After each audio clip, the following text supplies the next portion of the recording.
This is my Moza Slypod, and today I'm going to take it apart.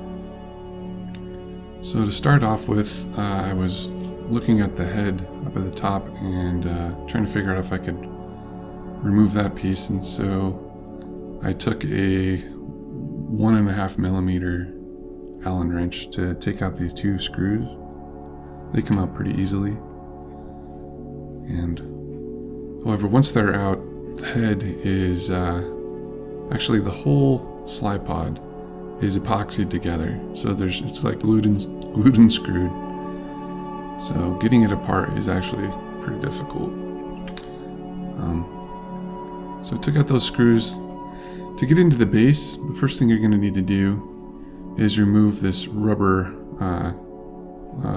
pad on the bottom, and that's just glued on.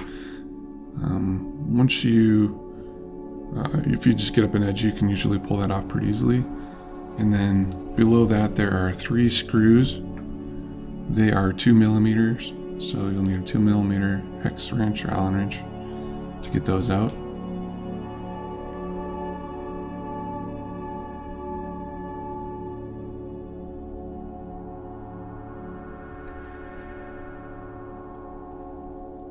I've taken this base off a couple of times, so that's why that pad came off a little easier in this video, and these screws are already kind of loosened. When you first take it off, there may be a little bit of like rubber cement on the bottom that you got to clean off in order to get access to them. But once all 3 screws are off, this bottom plate slides off pretty easily. You just got to watch out for the power button sometimes fall out. It's not secured in there. I mean, it's in there, but it's loose, and so you want to make sure you don't lose that. Inside, you'll see that there's a screw for the 3/4 thread. I've seen one poster said that that screw came loose and pushed on this circuit board, which caused some problems, and they were able to readjust that screw and then get their Slypod to work. However, that initially is what I thought was wrong with mine, which is why I took the base off. However, it didn't work. Now I'm starting to pull out the motherboard. In order to get past this point, you're going to need to undo these three. They're like not exactly sure what they're called, but they're like a screw. They're spacer screw. So if you take some pliers or a really small crescent wrench, you can loosen them, and then they'll come out. Just loosen them with your fingers. I'm not sure if there's anything sensitive on this board that you don't want to be touching. The first time I took it apart, I was wearing gloves so that I didn't risk getting grease or oils all over the circuitry, but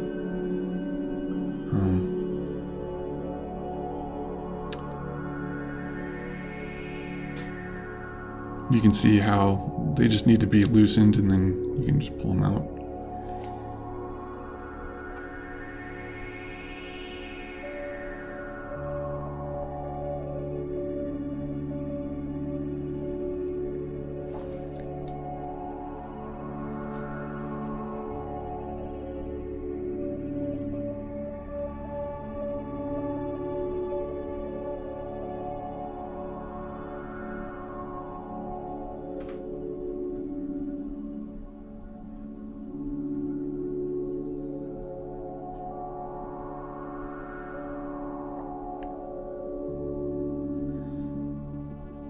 Now you can pull out the board.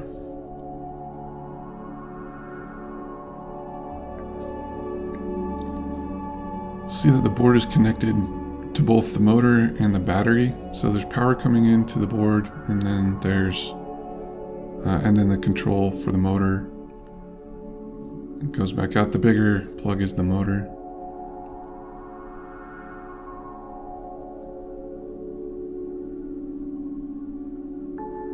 You're going to need to disconnect those.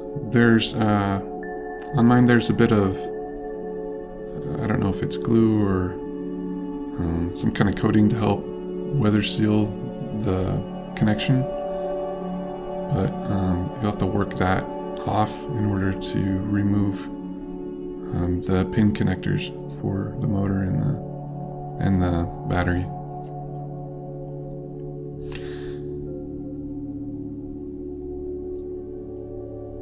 On some of the other threads, I noticed that people were thinking maybe their battery was dead.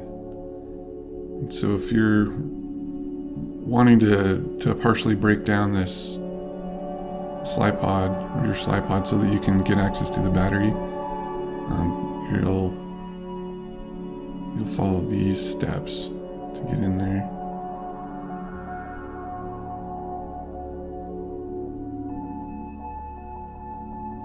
But if you just want to go to the battery, you might be able to access it in this next step by not removing the base at all, rather leaving that intact and skipping to this next part where I remove the plate that separates the battery from the circuit board. So if you look in here, and it's a little tough to see, the battery's right there, but you can't just pull it out. It's in there pretty good, and the next section is actually kind of holding it in there. That blue part you'll see right there is the battery.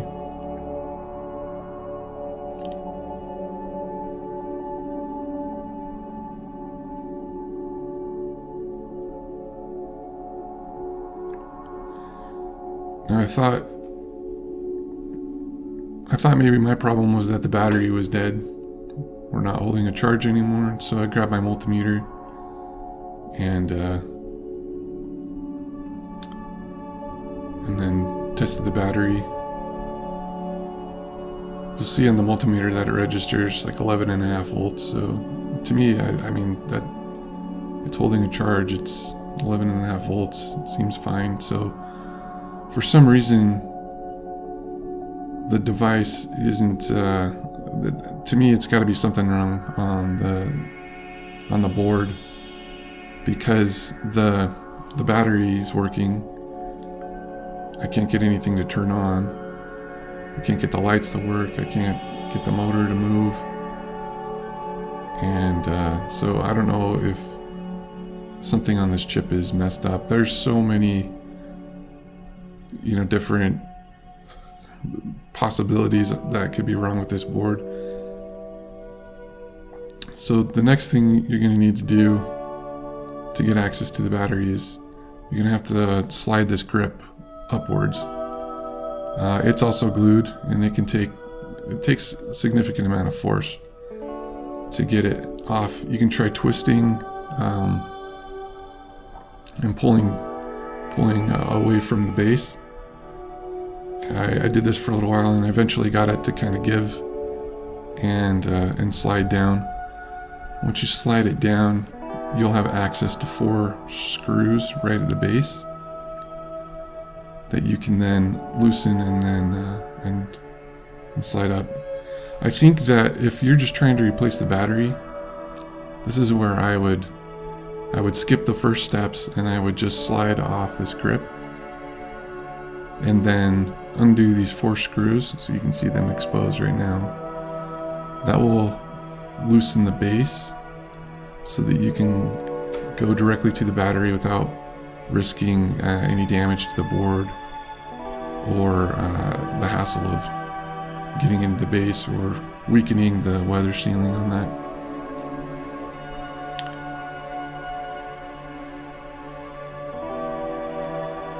So once you remove this, you'll see that there are these 4 screws at the base, and then there's an additional 4 screws up top that hold the motor in place.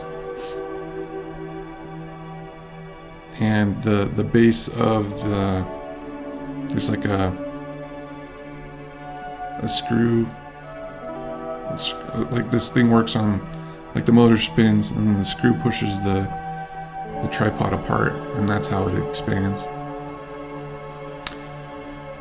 So first you could take these off.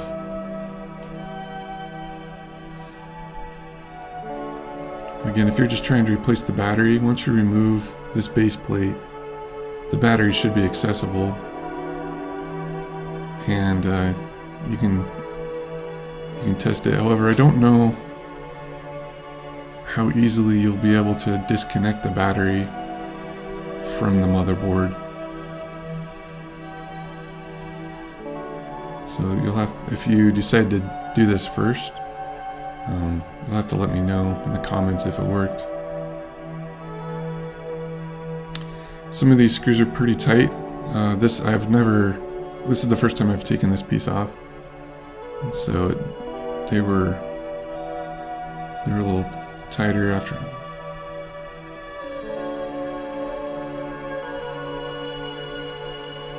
Now the next thing is that this base piece is also epoxied on, so it's not just going to come off. There's actually a lot of epoxy on this piece, and in order to get this off, you're going to have to loosen that epoxy. So I found that denatured alcohol worked the best.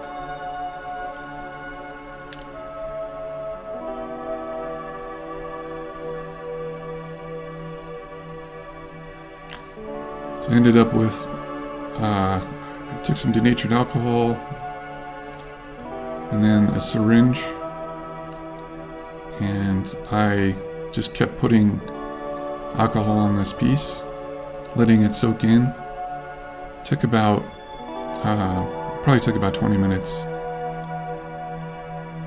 of just reapplying more and more denatured alcohol.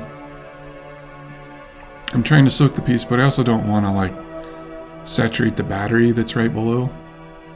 And for the most part, there's a groove, as long as you don't squirt a bunch of denatured alcohol into the screw holes, you should be okay. The excess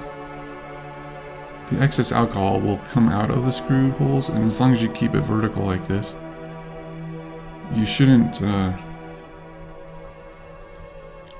it shouldn't get into the battery, risk damaging the battery.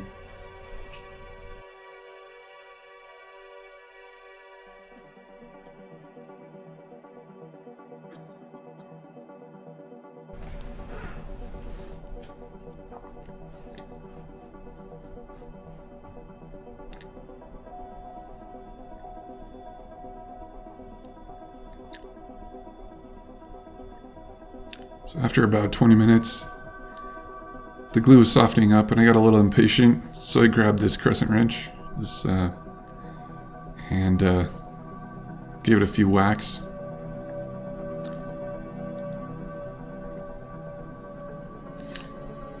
And then it came off. You can see the groove in there where it sits. It was all epoxied in. And now you can pull the battery out.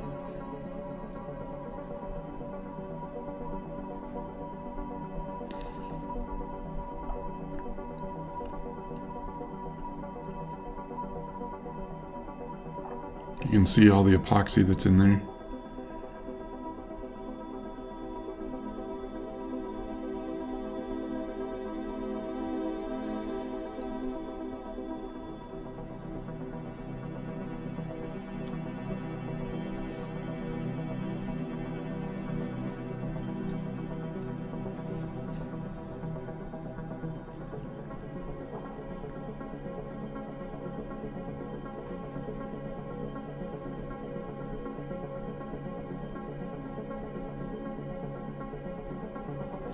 So there's the battery.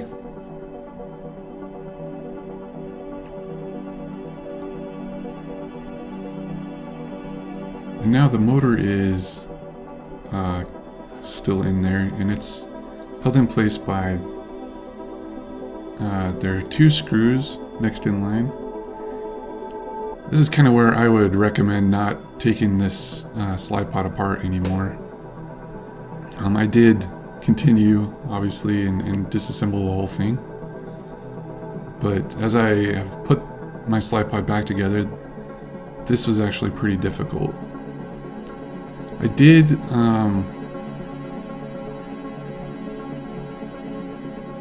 did get this motor back in, but you know, if it's not the battery and it's not the motherboard for the device, like I don't know what else. I mean, I guess it could be this motor, which could go bad, but I don't really think it is this part of the device.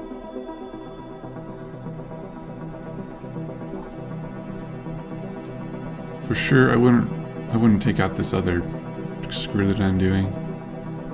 That holds the Slypod in further. That holds the piece that expands so that it pushes out the other part.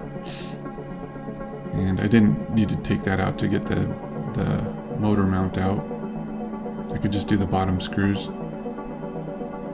and then it came out. I forgot that there were two more, and so I was trying to figure out where they were coming from. I thought maybe I wouldn't be able to access anymore, and so I would have to go in from the other side. And so this is where I'm starting to loosen up this piece with denatured alcohol, because again, this part is also epoxied on. And while I was treating it with alcohol, I saw the other screws and remembered that I had two more to take out. So once I pulled these out, the motor slipped out the back.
That piece is what those screws were holding in place. And then the motor kind of sandwiches in between a groove inside the tube and that plate.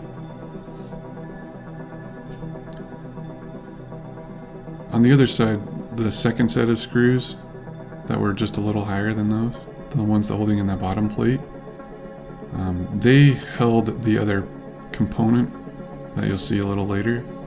They held it in place. And I wish I would have left those intact, because I'm having difficulty actually lining those up and getting them reseated when I tried to reassemble the Slypod. So once I had all of these components out,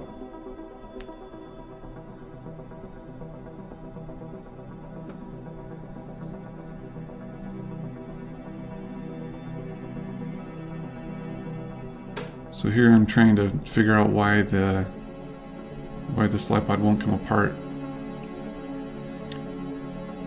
now that everything's disconnected. But if you look inside here, you can see that there's like a worm screw, and that's what moves the Slypod in and out. That motor, you know, rotates clockwise and counterclockwise, turning the worm screw, and the worm screw is what drives the extension arm.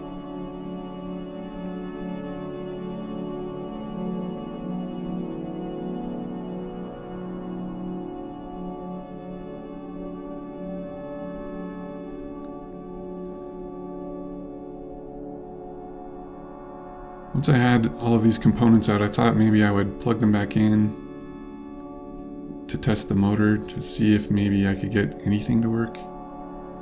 So I plugged the motor back in with the battery, and attempted to turn it back on and to move the motor.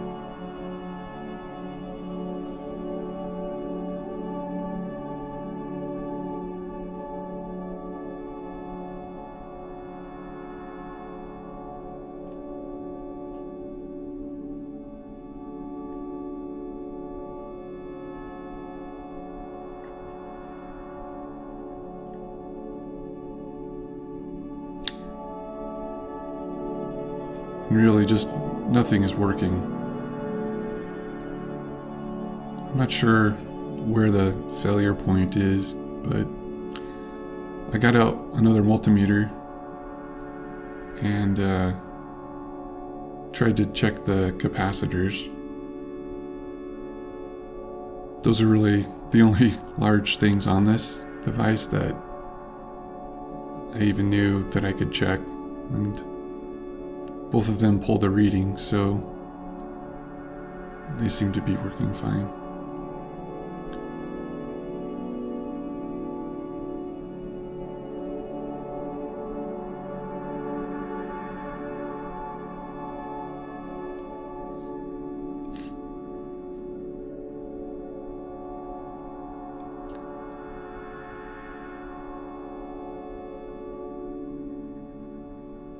So I was a little bummed after taking the whole thing apart, hoping that I would find some sort of part that I could repair and get my Slypod working.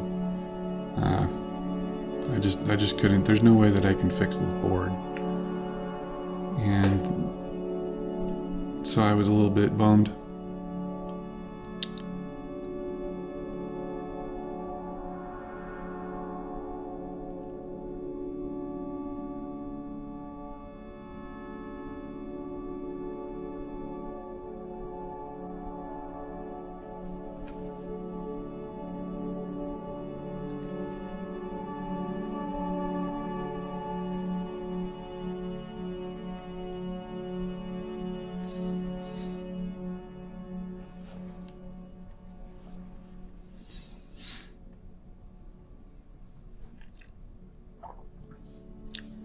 Here I'm testing to see if the switch is working, the power switch.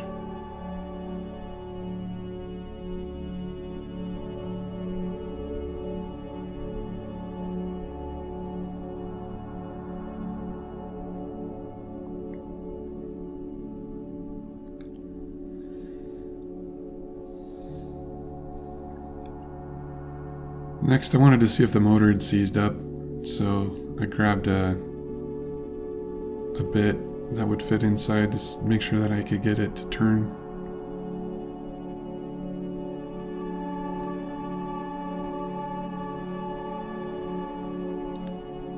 And I could get it to, like, it was spinning fine, it hadn't seized up.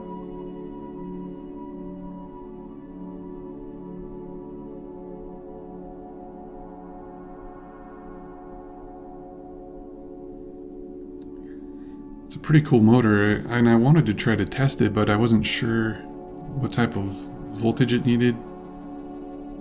And also there's like 5 or 6 wires on the back, so I didn't know what would happen if I just stuck straight power up to 2 of those, if it would even work.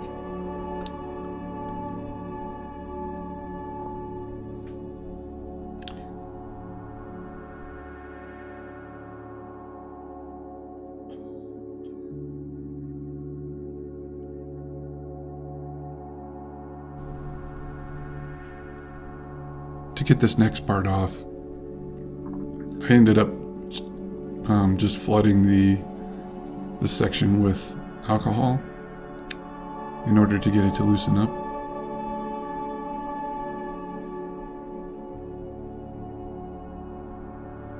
That worked really well. It took a few minutes.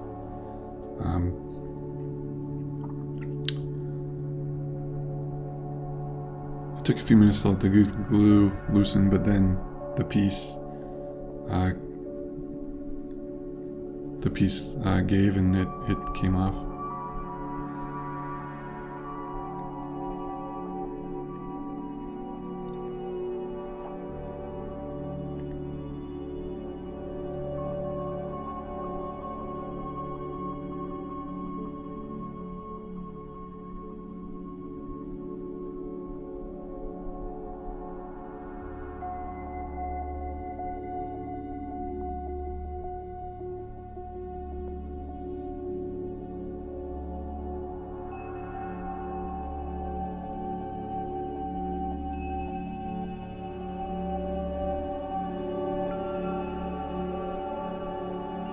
So now you can see it giving way.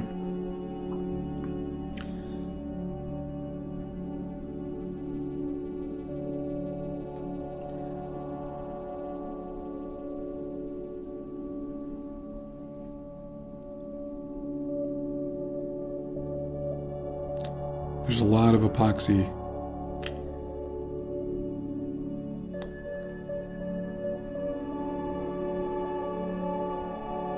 So this next piece, I didn't realize at the time, but I wish I had been a little bit more careful. This white collar actually has like 4 pins on either side that hold the worm screw to this piece, this extension piece. And as I pulled that out, I broke off the pins. And so I'm not sure how to lock it in place now. So you can see how this piece turns, and I pulled it too hard right there, and see those pieces right there that just fell out that I'm holding? Those are the little pins that really hold the base together. That hold that to keep it, like, that allow it to expand, because that piece at the very bottom stays connected to that extension piece via those pins, and then that rubber piece right there that I'm holding, that stays connected to the motor in the larger body. So that's stationary, and then that other piece, as that worm screw spins, that's what pushes the extension piece out.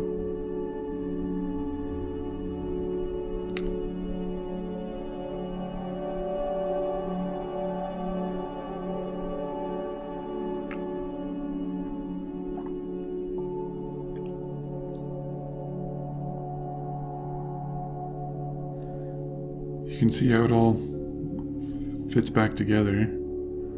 There's a groove that it, like a channel on either side of the outer part that rides and keeps it lined up from spinning. Now this is everything all taken apart. Try to lay it out in order so that you can see how it goes together.